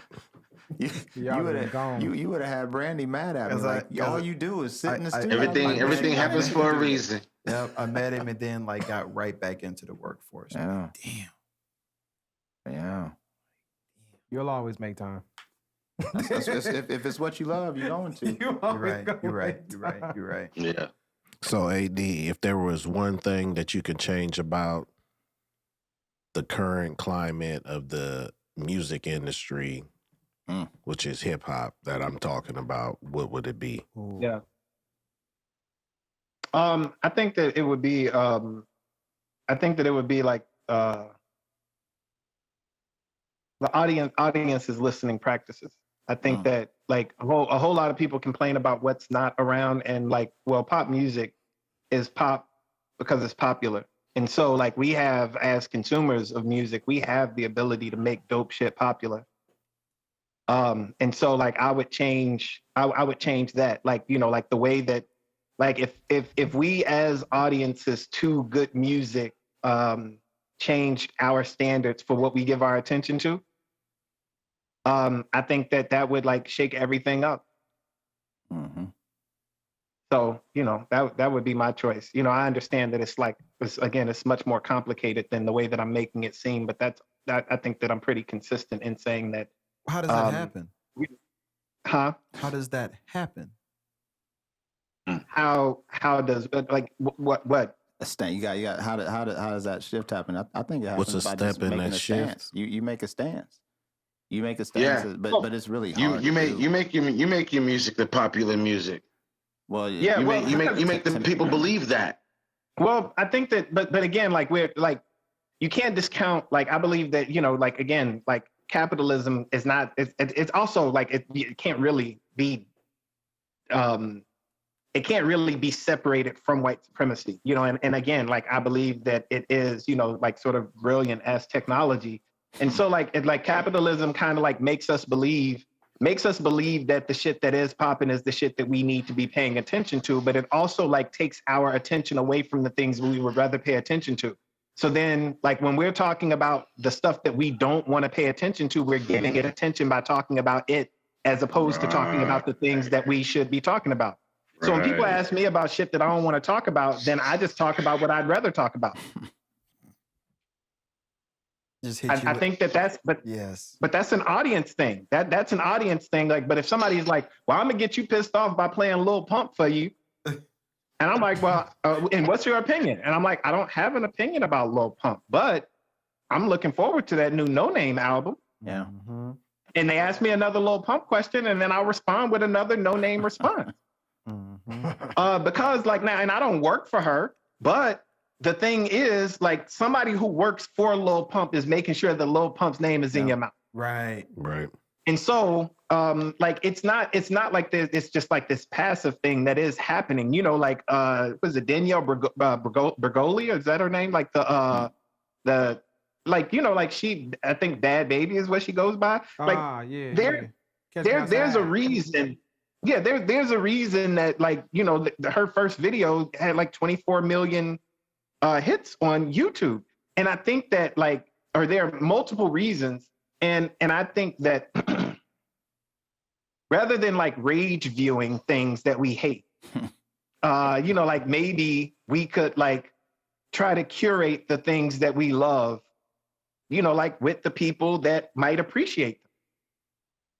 Now that's not going to, because I think that like capitalism will find a fucking way to like make that into like the thing that they want to have happen, and then like it will adapt. All of that is going to happen. But if I could do anything, it would be to let people know that your listening habits have way more to do with what is popular music than the thing that is made and then told to you is popular music. Because popular is not a genre. Like popular is like sort of the quantification. Mm. And so, like it would be that. And then also just, like to understand that like people's like listening habits are different. And because listening habits are different,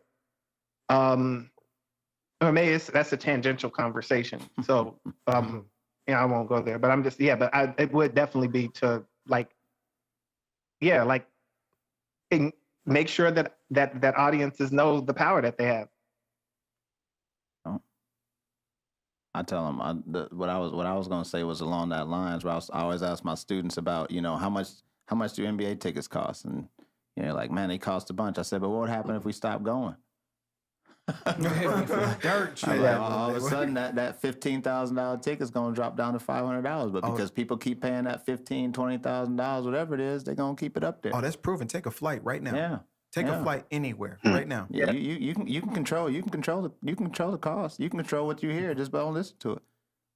Yeah, no, your attention is worth a whole lot more than you believe. It's a whole lot of people vying for your attention. Like it's a hell of a currency. Mm. Wow. So isn't that like a generation being tapped into? Because I feel like kind of for a person to garner pop status, they need to include the younger generation that's actually going to play that joint over and over and over again. Because to just think about it, you can get on, a person like that can get on TikTok and get, like you said, millions of views by just doing whatever thing for 30 to 60 seconds. Mm-hmm. And not really have any formal training, any background, any expertise, anything to do with it, but still get this admiration and these numbers, and then these numbers are attributed to being able to broker contracts. But look at how brief it is, though. Like, how much briefer is it going to get? But let's look beyond the brief and realize that whatever that person does, somebody else is going to do within a month. That's what I'm saying. Though. And How much that's going to become how much briefer is it going to get? There was at one point in time, Boys to Men. Then there was, I don't know if I'm getting it in the right order. You got Boys to Men, Jodeci, all the boots, all the Silk, H-Town. It goes Said on. the boots. It goes on. Yeah. The boots. it goes on and on. Jagged Edge. Yeah, all of that. It goes on and on and on. And those groups had some semblance of longevity in the game. New Kids on the Block, so on and so forth. Talk about New Edition, man. New Edition. I was gonna go BBD. Yeah. So well, I guess they got all their money stolen from them. Let's not TLC. I mean, it goes on and on and on. These groups that were popular, and they had their run in the game, but their run in the game seems like it was much longer than the run in the game now. You know what I mean? And people say, and Soulja Boy, I'm gonna just throw it out there because we're there. You know what I mean? His run in the game wasn't very long, and then after that, everybody's run in the game became shorter. But also the internet. Soulja Boy's run is long. It's still never going. left. I know, but not like not musically. Soulja pop right. status. So make them clap, clap, clap. Yeah, there's nobody that cannot say that Soulja Boy is an entrepreneur and a star. Period. Yeah, he is. He came in the game and did exactly what he intended to do. But right now, what I'm saying is, you got all these lils that are coming out here. Well, that's what I think. That are just in and out, in and out, in and out, in and out. Well, this is the thing. I think that a lot of artists use music, especially hip hop, as a dart throw to see if I can make something stick or if I can get attention. Because a lot of these people are like the big people are multifaceted, whether they're actresses or actors or musicians. They just sing, dance, all of that. They're trying to see what hits. Idris Elba. I think that's how you say his name. Idris Elba. Stringer Bell. He's a musician. He's an actor. All of these things. He's about to be the new Bond. I mean, the dude is killing it. But I mean, like, there's not a lot of that anymore. You got to blame the internet. When the internet took over to where... Can we, though? Because a young man can wake up tomorrow. He got equipment at the house. He can plug up, upload a song to SoundCloud tomorrow, and it possibly could hit. The mixing can be shitty, all that. But that Chief Keef. You hear me? When I go back and listen to Chief Keef, when I go back and listen to Bang Bang 2, 3, when I go listen to all that, it was horrible. That was ridiculous. But at that current time, I wasn't an engineer or nothing then, but at that time, that was fine. I still bump it still. From time to time, I want to feel like I got dread sometimes. I'll turn it on and get me through my evenings. But it's literally because of the internet. Right. Back then, it was labels coming and finding talent, grabbing talent out they small towns, out they cities, out they hoods. Now, motherfucker can get on the internet right now and be in Australia. If he got the correct sound, the right auto-tune, you got little Venus. Yeah. I mean, it happened just like You'll never find 3 Aretha Franklins at one time back then. Bro, don't do that. Well, I'm just saying. But there was a lady that could sing Alabama that sound just like her, but it wasn't on the internet. They already found Aretha Franklin. That's true. But I think that... yeah, I don't know. I mean, I think it's. I don't know that I wouldn't say like blame it on the internet. I would just. I think that. Yeah, when we're talking about like hip hop, like sort of over time, we just think that like certain things. I mean, in the same way that like, like pencil and paper is technology. Like that, it's not like they aren't technological advances. There was something that existed before those things that people used to write. I think that the internet is a kind of technology. And so pencil and paper, people were able to write more efficiently. And so more writing got done.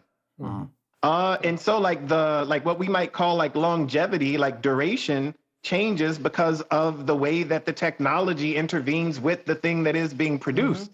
And so the thing that is being produced, like the lifetime of the thing that is being produced seems like it's shorter. Yes. Because the use of it is different. Multiplied. And so, and I think that again, like all of this is pretending as if like capitalism doesn't have something to say in this. And that there's no reality where capitalism isn't part of part of the equation. So thinking about that, I think that one of the benefits of the technology that we have now is how unregulated things are. And because if I'm beholden to a record label for 8 albums, I think that there's a record label, there's something that the record label has to do to make sure that I pop for 8 albums. That doesn't mean that I'm getting paid for 8 albums. I mean, remember what happened, at the end when we found out where all TLC's money was. And so what did that longevity get them? Right. Ooh. A Prius. Yeah. So thinking about it that way, it's as a consumer, you had access to TLC as a group to entertain you. But I don't know if that was the thing that TLC wanted. Right. And so I you kind of have to think about that as well. So if I get a one-shot deal, if I'm able to come and just sort of drop a joint and then make some money, and then you'll never hear from me again because I don't owe no record label nothing or whatever. I'm happy. Maybe my moment was that short, but I cashed out. I own 4 Starbucks now. I don't even care. Right. That would be the hope if that is the difference. Now, again, I don't believe that it's that simple, but I do believe that there are, there are differences with the things that the particular platforms afford us. And then the difference between MySpace, SoundCloud, Bandcamp, YouTube, TikTok, Snapchat, whatever, all of those things change the kind of thing that you're going to make, in the same way that when that 808 drum machine came out, it changed the landscape of what hip hop music sounded like. I think that all of these other technological platforms or pieces of technology, they changed the kinds of things that we are change the ways that we're able to subvert them and then make the kind of thing that we want to make. And so I don't see that as sort of a purely bad thing. I see that as something that we have to contend with. But I think that hip hop is always looking at the technology as an opportunity rather than a limitation. True that. Yeah. That's true. And if you look at the history of the 808 machine, folks was not even trying to use it because it didn't sound like real drums. And rap producers were I want to use it because it don't sound like real drums. Now you can't find nobody that's not using those sounds. No matter what machine you get, it's got those sounds imported into it. And 808 kick drum. And that's what I loved about, as a kid, I loved about hip hop, because it just seemed like the art was always street. Whatever you had, you were making art with it. So it just makes me think of kids drumming with, paint, the buckets, graffiti. Instead of painting on a canvas, you're painting on the canvas of your neighborhood, the environment. Beatboxing. You're incorporating your art with, infusing it with your neighborhood. Yeah. Break dancing on cardboard boxes. Because I didn't know for the longest that auto-tune was originally used for they used to put it on guitars. Well, I mean, they still do now. I didn't know at first it wasn't for vocals. Well, originally, if I'm not mistaken, it's for aquatics, right? It's sending like I'm about to mess up the terminology, but it's for aquatics. It's to send those tones through water in the ocean, and once it hits something, it sends another note back so you can tell the distance. Always the original. Yes. Yeah, and then when it somehow entered music, it was on guitars. Then that's when they was switching up the tones and all that. And then I can't think of the dude. T-Pain. No, before T-Pain. Roger Troutman. What's his name? No. What's his name? Roger Troutman. Is that him?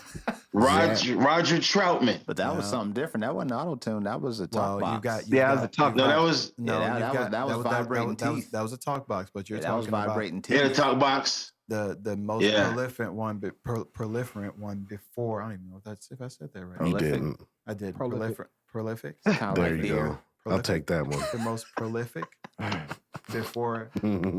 Hey, hold on. Hey, AD, you got him over here trying to use big words. That's why I'm the producer. I'm not on camera. So anyway, that would be Cher, and that was that was the biggest scandal. Wasn't it? Yeah, it was huge. It was massive. What was that? Cher. She used it. Do you believe in love? That song when that came out. And now you've heard me say. They thought she was singing real well. Now you're hearing it. Yeah, now I hear it. And that was insane. Mm. And but I think they that attribute her to the death of singers between her and it's so nonsensical. Mm. But Usher told T-Pain that he killed singers. Yeah, that's what with the auto tune. Yeah, but that's again, it's nonsensical. It's nonsensical. But what he did was he damaged that man's mental for a while. He did. He messed up his product. He made him insecure. Yeah. He did. He shouldn't have. Yeah. You know, like I think that there's a whole, you know, like I think that there's a history of like sort of Black innovation, you know, that I think that like sort of runs side by side with, you know, or you know that I think hip hop is in the tradition of, with all of like sort of making the best out of whatever the circumstance is, like making the best out of whatever, you know, like technology or, you know, like leftover scraps that you're afforded to be able to like make beauty out of that. So I think that like hip hop is also in that tradition. We put that Jordan and Tiger touch on it. Yeah. That what is that? I said we put that Jordan and Tiger touch on it. You talking about the athletes? Yeah. Just we're at the top when we do something. We do it at the top level, and then it's just like what's next? Mm-hmm. You know? Yeah, there's it's a something to behold that, you know, like out of like just like what other folks would complain is lack, you know, like you know, turns into the thing that like is, you know, like is like imitated, you know, that folks are trying to reproduce those conditions to be able to reproduce those conditions in order to produce those kinds of products. You know? So ability. And so I mean, go ahead. Say what? I apologize. Go ahead. I was gonna say that you know, did he freeze? That first Wu-Tang album. I froze. You're Just good for a second. Yeah, you're good. Oh, people listen to like that first Wu-Tang album and you know, like just, you know, realizing, you know, like what they didn't have in order to make that happen. And then all of the people who tried to like go out and buy like whatever it was that they needed to, like they had access to all kinds of things. And it's like, no, like you can't reproduce like the production from lack. Yeah. Right. You can't reproduce that like with surplus. So Habilius, do you feel like some of that's going on with the current local music scene? I'll say yeah. Because like what AD just said, when you listen to something and it comes from a lack, because that's what we as hip hop artists, that's what we traditionally as a people have done with our food, with our clothing, with a whole lot of, with the majority of things in our lives. We've dealt with it from a sense of lack. And then when it becomes commercial, people want to duplicate it, and it can't happen. You know, like when someone says, what is that? Well, they put their foot in that. Well, you can't go to the store and put your foot in that. You know, grandma has her own little whatever, and if she tells you the rest of that, she'll have to kill you. Yeah. You know, and those are the differences. We're like even like a good spaghetti sauce sometimes has anchovies in it, and you would never know it unless you was in the kitchen with grandma. You know what I'm saying? You'd be like, anchovies? Well, that's the salty, that's the whatever it is. We come from a place of lack. So when you try to reproduce, you can't reproduce with those things because they didn't exist. You can't simulate hunger. You can't simulate hunger. No matter what there you go. Yeah. There you go. Sometimes you got to touch the bottom. Yeah, hungry is hungry. You got to touch that bottom to remember where you came from. And you got to push up.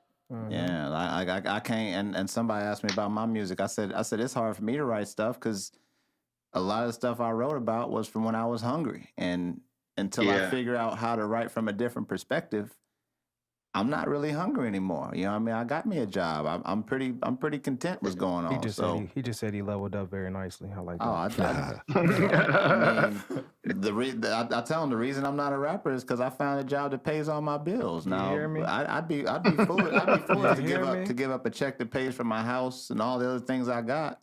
And just to be like, I want to go be a rapper now so I can get some fans that ain't going to buy my album. They just going to say they like me on Facebook.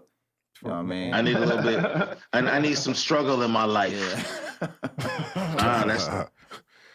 Don't do that. You know? And you know what? A lot of times, don't do that. That's where a lot of good things come from, a place of struggle. You have to. You know, so when you get to a certain place, like Rico said, leveling up, you have to go back. You know, it's a mental thing. These multi-platinum artists rapping about the ghetto ain't in the ghetto. You know what I'm saying? They're not living those same struggles, but they can still go back to those times and recall and to write about them. You know, it's all entertainment. Yeah, it's all entertainment, man. It's entertainment. I still like to say they reaping the benefits of that past and tricking people into buying more of their stuff. Like somebody else need to rap about the ghetto other than you. You made it out 10 years ago. Repackaging stories. And you know, the reality is that, you know, like there are more than 2 or 3 or 4 things to rap about. Yeah. You know, and I think that's also, again, like there's certainly artists who do, you know, like diversify, like sort of the field of possibility, you know, like the kinds of like not just the kinds of stories that get told, but the ways that we tell the kinds of stories that do get told all the time.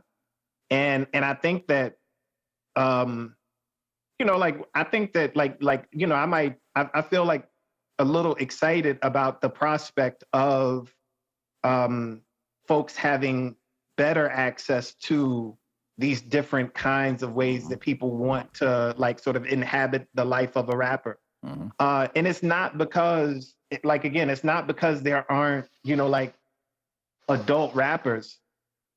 It's because like adulthood in rap is not like the popular story.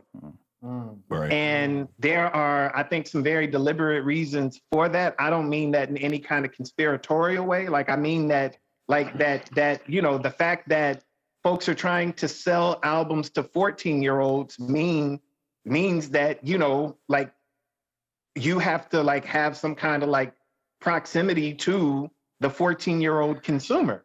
Yeah.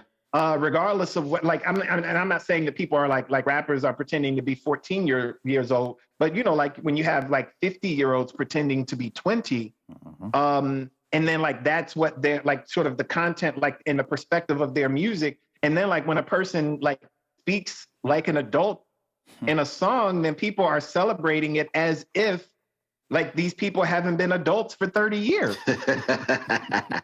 You know, and so like that, I mean, and that, I think that has something to do with our expectations from the genre. Yeah. It would just be really strange for me. Like I wouldn't put out my 20-year-old music, or I wouldn't put out my 18-year-old music, you know, like like the music that I made when I was 18, if I'm not living the life that I lived when I was 18. And so like, it's really, really, really strange. It should, every older rapper should be good at the mechanics of rapping. You've been rapping for a while. So like, because you got the mechanics down, then like, why is there not like you got all of the techniques, all of the painting techniques that you need, and you still like painting stick figures? Yeah, evolve. Yeah, you got to evolve. And it's because it's like, well, like, but there's a hell of a market for stick figures. It's Halloween, but it's because and they can get candy.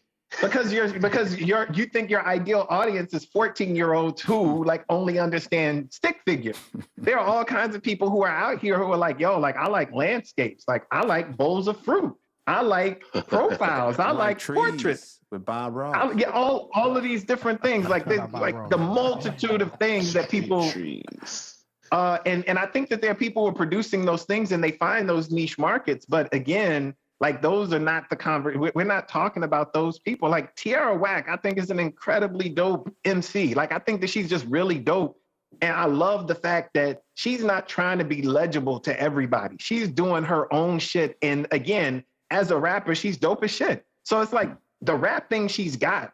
If you mad at what she's rapping about, then like I feel you, but that's probably just because like the other shit that like you don't have any like your palate. What is it? Royce the 5'9" said, I'm an acquired taste. If you don't like me, acquire some taste. Like that's I'm certain that I quoted that in that Activator magazine too.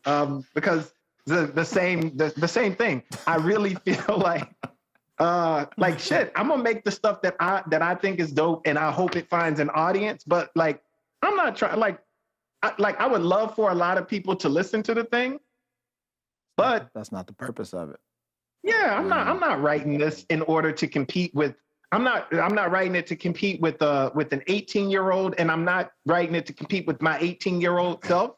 And so, like the things that I have now, or what's going on in my life now, like presents like some real, some real like some prompts for real engagements in rhyme writing that I want to explore that I think other people might relate to. You know, like, so it's not because like I lack for a home to live in or because I lack for a job, but like now, like, you know, like I'm presented with like a lack of intimacy. Like I'm presented with, you know, like a surplus of alienation and loneliness and depression. And, you know, so like there's like a lack of joy in all of these ways. And I think that like, maybe we explore that. You know what I mean? Like I would love for my family to be where I am right now. Like that's not possible. Right. And I think that there are lots of people who are attempting to speak to those kinds of things, but I would love for those kinds of things to be highlighted so that we don't have like just the one or two stories that are being told, because those are the kinds of stories that sell. Yeah. I just think that there's just so much room for so much more of what's being produced to come into full view. Well spoken. AD, Church. we appreciate your time. Hey, hold on, wait, before we shut. I don't know. What was you gonna say, Rico?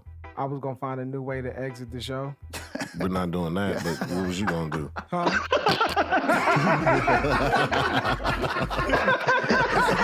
Strike three. You just gonna keep on fighting. I mean, he did bring some fire chicken though. Like. You know, I got a little beside myself. Go ahead, close it on.